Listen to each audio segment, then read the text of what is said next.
नमस्कार दोस्तों, स्वागत है आपका हमारे यूट्यूब चैनल पर। ठीक है, डिक्टेशन शुरू होगा 5 सेकंड बाद। स्टार्ट। राम जन्मभूमि विवाद पर सुप्रीम कोर्ट का फैसला न्यायपालिका के वैश्विक इतिहास में मील का पत्थर है। इससे न केवल एक ऐसे विवाद का सुखद समापन हुआ है जो सन 1858 से अब तक अदालती दांवपेच में उलझा रहा, बल्कि इसके जरिए दुनिया के दो बड़े समुदायों के मनमुटाव को समाप्त करने का अवसर भी मिला है। यह दुनिया के उन चंद फैसलों में एक है जिसमें सभी पक्षकारों को विजय मिली है।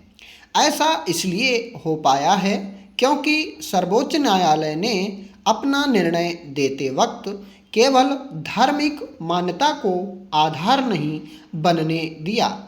उसने तमाम उपलब्ध सबूतों का वस्तुनिष्ठ विश्लेषण किया और गुण दोष के आधार पर फैसला लिया है।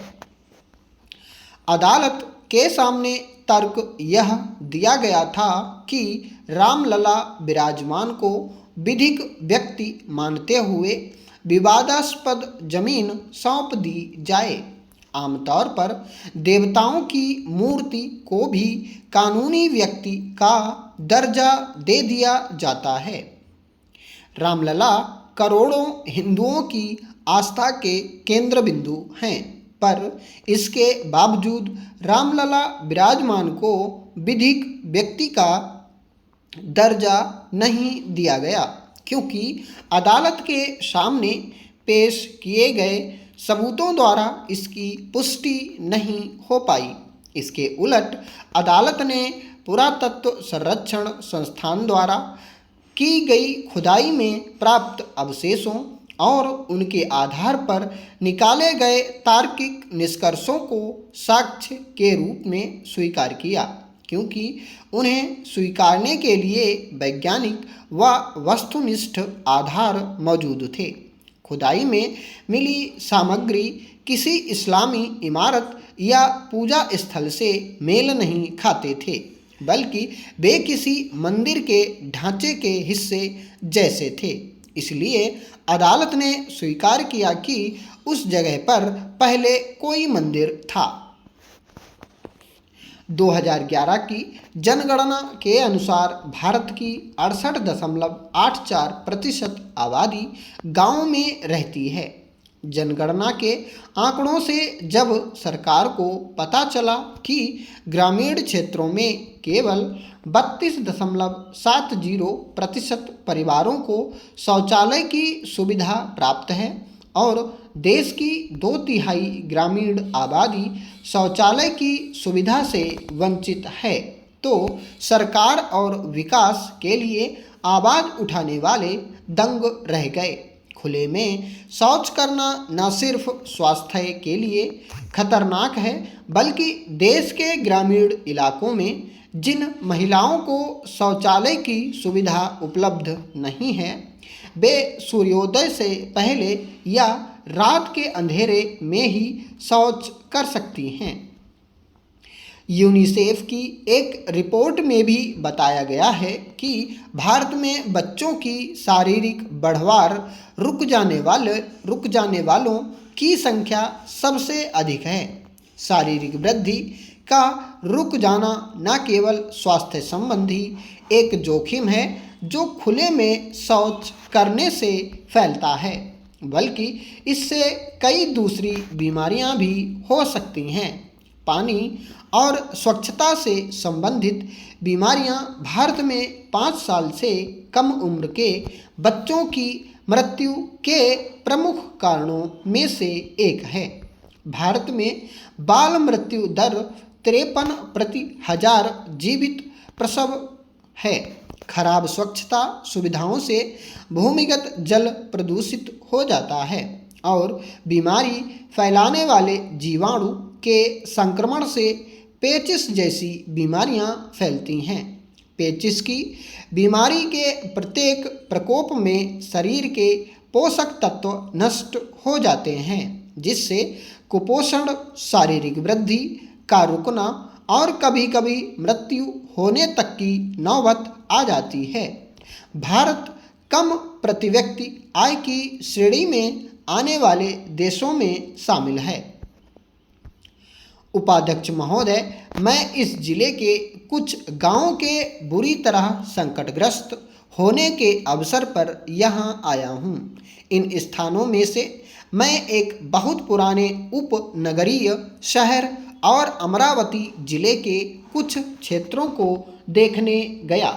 अधिकांश गांव बाढ़ चपेट में हैं। मुझे याद है ये गांव 3 वर्ष पूर्व भी बाढ़ से प्रभावित हुए थे। तब मैं इस निर्वाचन क्षेत्र का प्रतिनिधित्व कर रहा था। उस समय भी मैं यहाँ आया था और इन गांवों के दौरे पर गया था, मगर उस समय इतनी बर्बादी नहीं हुई थी।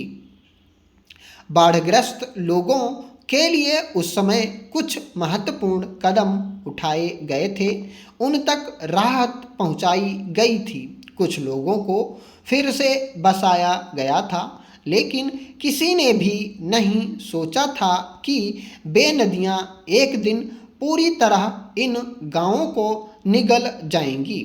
महाराष्ट्र सरकार ने बाढ़ग्रस्त लोगों को शीघ्र ही राहत पहुंचाने के लिए आवश्यक कदम उठाए हैं।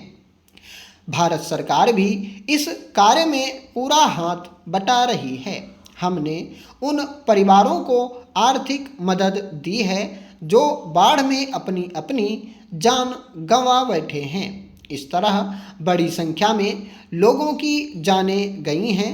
उन लोगों की जितनी सहायता हम कर सकते हैं करेंगे, लेकिन प्रकृति के हाथों हुई बर्बादी की क्षतिपूर्ति कोई भी नहीं कर सकता है। जितनी सहायता मानवीय सीमा के अंतर्गत हो सकेगी की जाएगी। इसके लिए केंद्रीय और राज्य सरकार यथाशक्ति अनुदान तथा अन्य संस्थाओं के साथ मिलकर राहत कार्यों को बढ़ाएंगे। मेरा कहना है कि लोगों तक आवश्यक सेवाएं सही समय पर पहुंचाई जाए। एक पहलवान जैसा हट्टा कट्टा लंबा चौड़ा व्यक्ति सामान लेकर किसी स्टेशन पर उतरा। उसने एक टैक्सी वाले से कहा कि मुझे साईं बाबा के मंदिर जाना है। टैक्सी वाले ने कहा 200 रुपये लगेंगे। उस पहलवान आदमी ने बुद्धिमानी दिखाते हुए कहा, इतने पास के 200 रुपये? आप टैक्सी वाले तो लूट रहे हो। मैं अपना सामान खुद ही उठाकर चला जाऊंगा। वह व्यक्ति काफ़ी दूर तक सामान लेकर चलता रहा।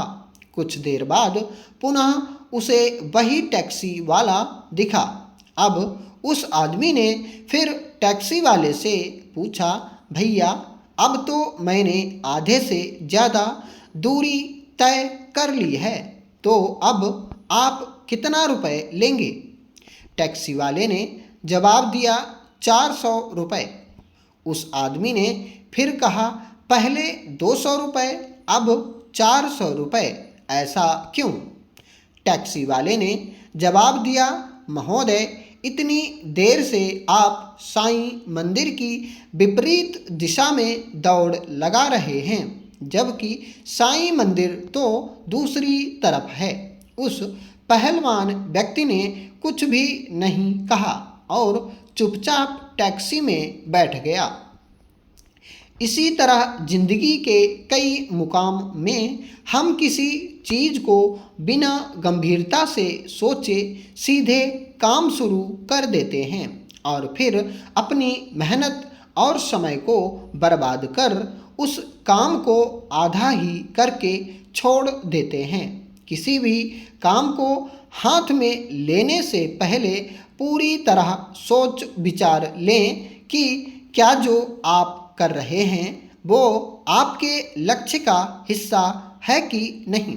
हमेशा एक बात याद रखें कि दिशा सही होने पर ही मेहनत पूरा रंग लाती है, और यदि दिशा ही गलत हो तो आप कितनी भी मेहनत कर लो उसका कोई लाभ नहीं मिल पाएगा।